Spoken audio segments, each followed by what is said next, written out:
Hi everyone, welcome to my YouTube channel Studyship with Kriti. तो recently CBSE की तरफ से एक नोटिफिकेशन रिलीज़ हुआ है एंड आई थिंक दैट कि ये सभी ट्वेल्थ वालों के लिए एक रिलीफ हो गया है, tenth and twelfth as well, क्योंकि सीबीएसई बोर्ड ने रिसेंटली अनाउंस किया है। बिकॉज बहुत सारे ऐसे नोटिफिकेशन, बहुत सारे ऐसे जो है अनाउंसमेंट्स आ रहे थे कि सीबीएसई मतलब अलग अलग डेट्स आ रही थी कि कब रिलीज़ करने वाला है exam.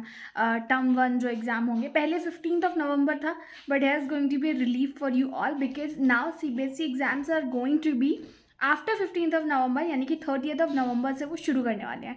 So this is going to be relief for all the students are preparing for it. You got much more time. This is going to be a golden opportunity, so just take advantage of it. Studyship with Krati is bringing crash course for term 1 and term 2, तो आप join कर सकते हो जिसमें आप अच्छे से prepare कर पाओगे. इनफैक्ट अब तो हमें पूरा 1 महीना मिल गया है. आई वॉज थिंकिंग कि हमको जो है सिर्फ 15 डेज मिलेंगे. So we have enough time.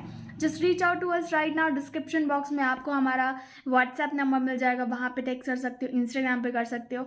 और जितनी भी फेक न्यूज़ आ रही है उस पर बिलीव मत करना है, क्योंकि सीबीएसई का ऑफिशियल नोटिफिकेशन आया है अभी अभी.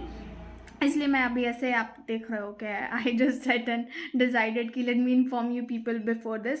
क्योंकि बहुत सारे बच्चे होते हैं ना, लाइक देवर लाइक कि अभी जितने भी क्रैश कोर्स के लिए हमको आ रहे थे बच्चे कि मैम अभी तो 15 डेज में शुरू होने वाले हैं, तो आप क्या पढ़ाएंगे. So this is relief for us as well as for you people. You got enough time to prepare and we got enough time to teach you all. So stay connected with Studyship with Kriti, because हम free as well as paid content आपको बराबर देंगे. Take your time, don't worry about it. And thank you so much for watching it. Let's meet into our next video.